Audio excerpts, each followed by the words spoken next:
Today I got an iron farm for you that's 3 times faster than your typical farm, designed to be easy to build and accessible in early game. This farm draws inspiration from Silent Bug's design, but it's slightly faster than their design at one pod because of the bigger hole. It's non-directional as well, and is made to support 3 pods of villagers.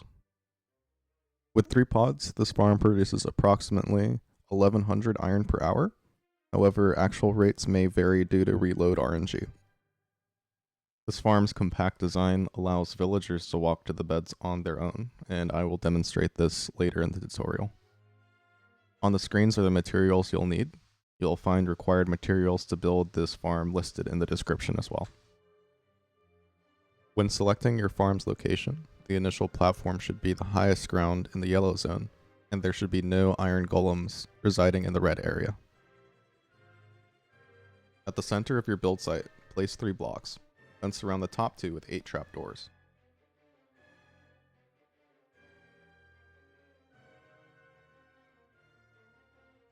From the pillar, leave a space of 2 blocks, then start placing blocks to form a 9x9 donut as your primary platform.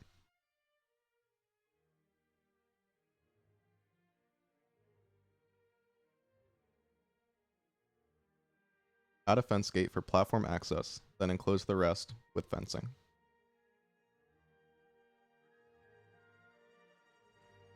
In the center, dig 14 blocks deep, but leave the very center blocks untouched. In one corner, set up ladders, but skip the top and bottom blocks. You will need 12 ladders in total. From the center pillar, clear out 3 blocks. Under the pillar, place a hopper facing into a double chest. Place 2 signs above the hopper, and on the block above, place 4 signs. Set a temporary block, and place 4 fence gates. Open the fence gates, and remove the temporary block to place the lava.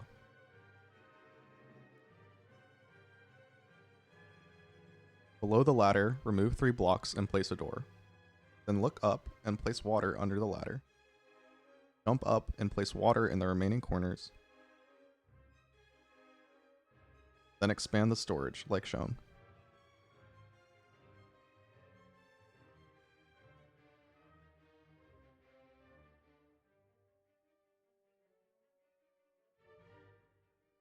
Above the center column, stack 3 blocks, then set a glass pane on top. Place a boat on top of this pane.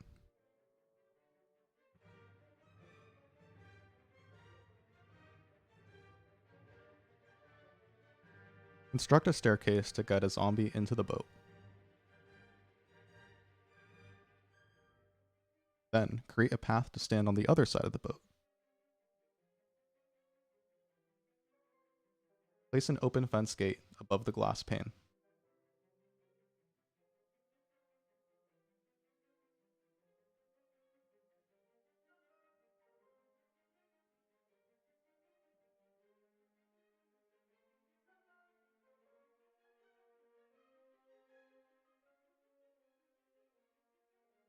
Break a block and stand on the other side of the boat to lure the zombie into it.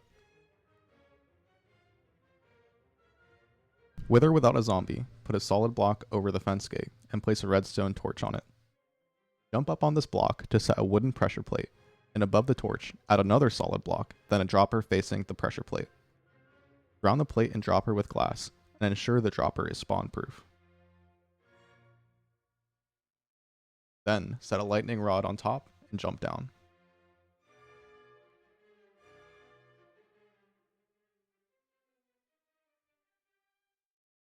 Before continuing, place a torch on top of the center column. Next, we're building the 3 villager pods. Before you start, take a moment to get familiar with the pod's design.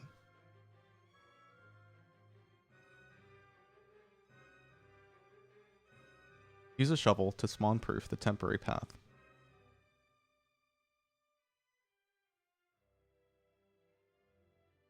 Then, from the center of any side, count 2 blocks from the fence and pillar up on 6 blocks.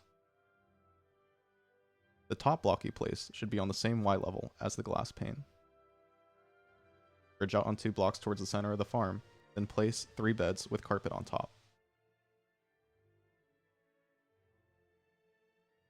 Secure the villagers in place, a block, ladder, and torch. Then place a roof above them, a block, and a torch.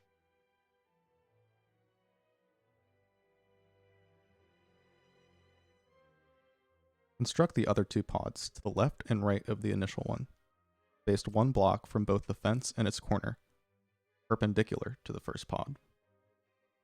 Extend their platforms so the beds face towards the center of the farm.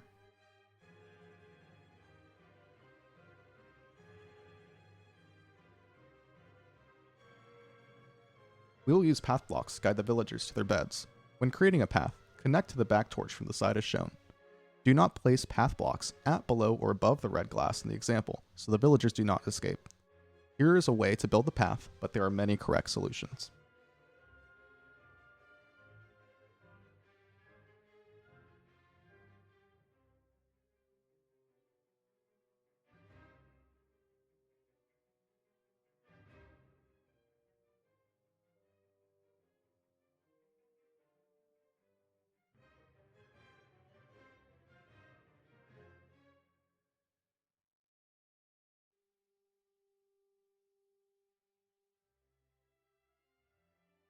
If you are loading with a zombie in the farm, ensure that the fence gate is closed.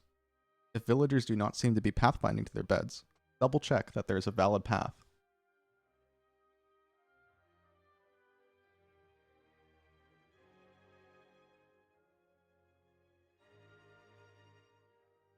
Place 1 lever and load 9 stacks of items into the dropper. This will allow the farm to run properly for 48 hours without refilling, which is equivalent to over 50 double chests of pure iron. Toggle the lever so an item is dispensed, and make sure the fence gate is open.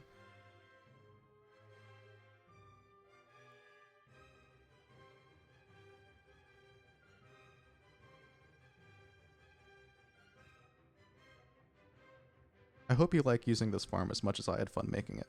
If there are any updates or tweaks to the farm, I'll put those in the description. And in case you're having trouble, stick around for some tips if your farm is not spawning golems. Make sure your pods are at the right height and distance from the spawning platform. Confirm that there is an item on the pressure plate, that the redstone torch is powered off, and the fence gate is open. Also double check that there is a zombie in the boat. Lastly, don't forget to check for a torch on top of the center pillar.